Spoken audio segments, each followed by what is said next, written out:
Meta? Yeah. Oh, okay. So for you guys, like, what do you feel like the rap scene here in like the Philippines is kind of like missing? Like, you know what I mean? Like, what's missing there? Do you feel like only you feel like the commercial rap artists make it? Do you feel like no underground artists actually get to make it in the industry? Like, do you feel like it's all based on politics? Siguro ano na lang, as an underground artist na lang siguro. Kulang kami sa exposure as an underground artist. Mostly kasi, like, kaming dalawa ni Blaze, ang party namin talaga hardcore. And if, We're doing a yeah, hardcore. hardcore na rap. So, kung rapper lang yung titingin sa aming dalawa at manonood, bibilib talaga sa amin kasi bihira na lang sa babae ang naga-hardcore at speed rap. Mhm. And then, kay Blaze naman, ano kasi siya, unique siya because sa pag-change niya ng voice while performing. Yeah. So, siguro ayun yung naging uniqueness namin. Pero, kung hindi artist yung titingin nun, parang hindi rin kasi hindi siya catchy sa iba. Kumbaga, hindi siya catchy na magbo-boom talaga like Have Abby, Superfly. Yeah. Meron kasi silang tina-target talaga audience eh. Kami kasi parang as an underground artist, mostly sa amin talaga, ang tina-target lang namin, kapwa namin artist, rapper, ganun. Yeah. Ayun lang, kulang talaga kami sa exposure kasi ang sabi talaga kasi na gawin mo muna yung gusto ng audience bago mo gawin yung gusto mo. Pero kasi kami, ang nangyayari sa amin, ginagawa namin yung gusto namin. Kaya parang hindi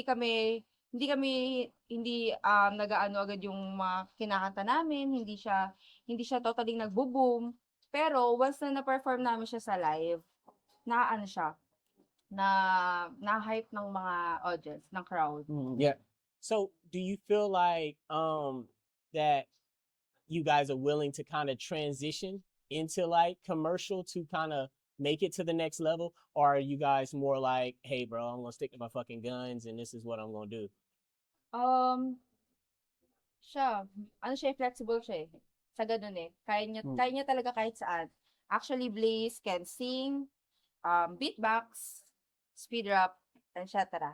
Magaling talaga siya and kaya niyang magsulat ng 10 minutes lang sa isang verse. Kaya niya magsulat ng ganun lang kabilis. Pero kung yung gagawin ko is hindi gusto ng mga tao, mahirap ano eh, mahirap makapunta dun sa next level na yun eh. Yeah. Oo, kasi yung ano, hip hop ngayon sa Pinas, kailangan parang ano eh, based on the ano mo rin, lifestyle mo rin eh. Kung if you were a gangster, so you parang ano, sabihin na lang natin na paninindigan mo siya hanggang sa kanta. Mm. Kasi hindi naman pwede na you're gangster but your song is like a love song. Yeah. Yeah, like you having a gun, like, but you Doesn't have make a song like I love you like that, di ba? It's nonsense. So No, I feel you. you're just stick on your appearance, on your character. We have a different character in rap scene. Yeah. So we're sticking that um Yeah. No, I got you. Right song based on your lifestyle. For you guys now, moving forward, what are you guys working on? Like, you know what I mean? Are you guys working on a new project? Do you have other artists in the game that's supposed to like come out? Like, what is you guys' next move? Yeah, meron po kaming mga artist din sa Aga. Actually, maraming artist ang Temple Street po. Marami talagang artist at marami pang magiging artist sa Temple Street dahil ang Temple Street po ay marami po talagang talented. So, dito sa hood po namin, meron pa po dito mga nag-rap at mga nagta-try mag-rap. And kung yung isang question naman po, kung meron pa po kami mga pending na project, as of now, wala. But willing kami once na may free time po kami. Kasi may work siya and then nag-aalaga po ako ng baby po. Do you feel like it's do you feel like you guys is stopping point that kind of holds you guys from doing more music or being more active in the music industry is just life? Like, you know what I mean? Yeah. Like life of trying to like survive and make it day to day. You know what I mean?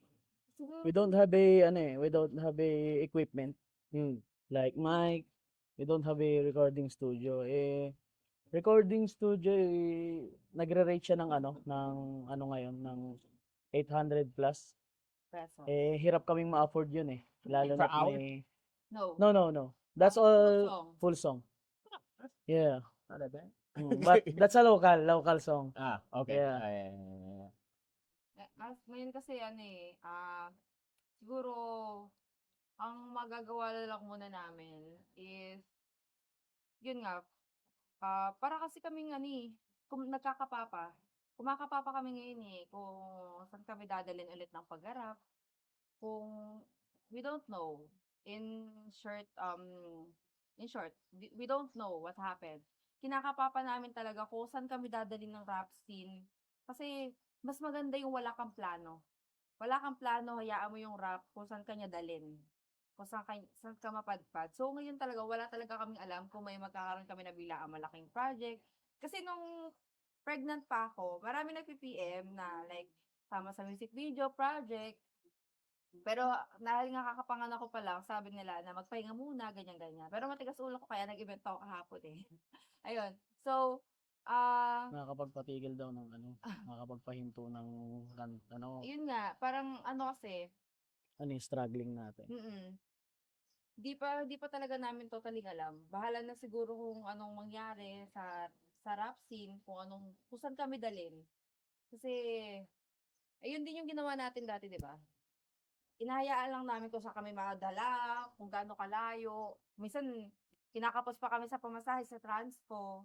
So, bahala na talaga. Siguro, tatanggap na lang kami ng project kung may mag-aalok sa amin ng project. Could you guys kind of like look in the camera and just kind of like give advice to like any aspiring artists that are trying to get their music off the ground here in the Philippines? If you feel like you guys have like strategies that they can use. Yo, Zap, itong sasabihin ko na to, gasgas na to eh. Pero yun yung sabihin nating sipag. Yung once na napusuan mo na, gawin mo na. Wag ka nang tatamarin. Pero darating yan eh. Yun yung susubok sa'yo, yung tatamarin kayo. May magiging dahilan dyan. Isa or dalawa, tatlo. Di pwedeng mawalan ng dahilan yan kung bakit kayo yun to. Pero pag dumating yun, tanggalin mo yung dahilan na yun. Tanggalin mo yung dahilan na yun. Wag kang tatambay sa mga dahilan na yun kung bakit ka titigil. Yun. Ako naman, siguro, magiging specific ako sa mga artist na babae. Siguro, more on maging unique na lang din sa mata. Kasi mostly sa parang pare-parehas na lang ng tunog yung mga babae na rap, na kung nagra-rap. So, kung ako sa inyo, gawin nyo kung ano yung gusto nyo at kung saan kayo komportable. Kasi pag hindi kayo komportable sa isang bagay, parang ang hirap gumalaw. Ang hirap gumalaw basta hindi kayo komportable sa isang bagay. Ang hirap gawin pag di mo gusto. Kaya, ayun lang yung payo ko. Gawin nyo at sabi nga nila, pag may tiyaga, may nilaga. Kaya kain na. Char. Gawin mo yung gusto muna ng tao bago mo gawin yung gusto mo. Totoo yun. Basta may puso ka lang sa ginagawa mo.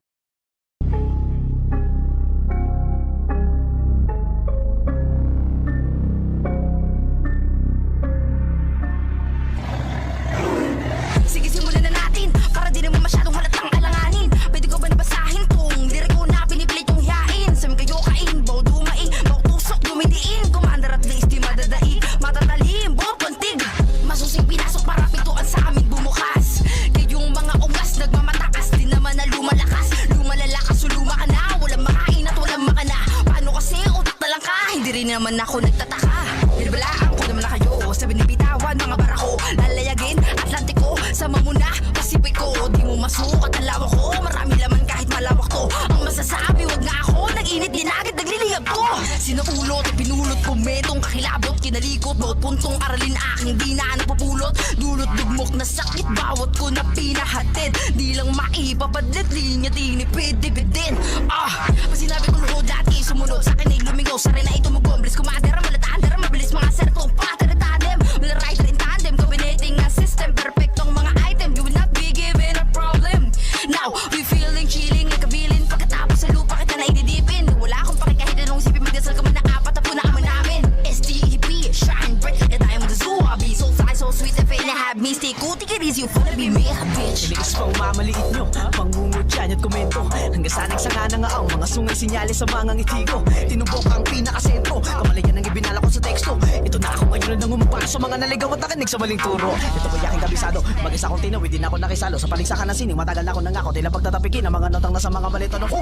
Alaset ako dalain mula pa kasi kitono. Sa tama akin lakas malakas kahit di pa todo. Bakit ba kasi ako napilin nyo sigakan na bulok na to kapag sinuluga ako lalalo. Kamo sa mga tulig, mga walang bilib, napakaangas sumasta.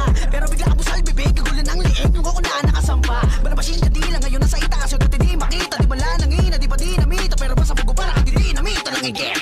Yeah, but before you realize, it's too late for you to apologize. Cause you're more ready, di pa talas. Yung atagat ba yung singahalisay. Nakaya ako na lang sila maka-analyze. Ito mga basura pa sa ko, taga-stress. Mga puta ba di kasi nare-recognize ako ang barikada para sa makadulaman. Marami kayo na nagsasabi na wala pa ko bilang sa laro kaya yung mga nagagawa ko madalas yung pinubunat na gupay ko na rin na ng silbi. Nagimuta sa mata sa buka malala. Sa kanala to ko'y para pusa nagala. Bugad ng mga pula pang nasa akin. Ang mga tuba na laban sa masa pa na mo pag-asa bino. Di na nagtataka kung magkakasanasa ka na ako. Sakaling iba na sa pagkakabitaw. At ikaw kung hindi mo narigay si Burahin buhat mga bugada pa at matutok ka mga katako nakatan ako manapa. Ginararo ko na para ba magsasaka umasa na sa pagitan ng pero ibabaon kita. Ako'y lang kasing dito pa sa rin. Malabot ang magaya kahit si Moko Jin para din sa parating. Kung nakalis ba na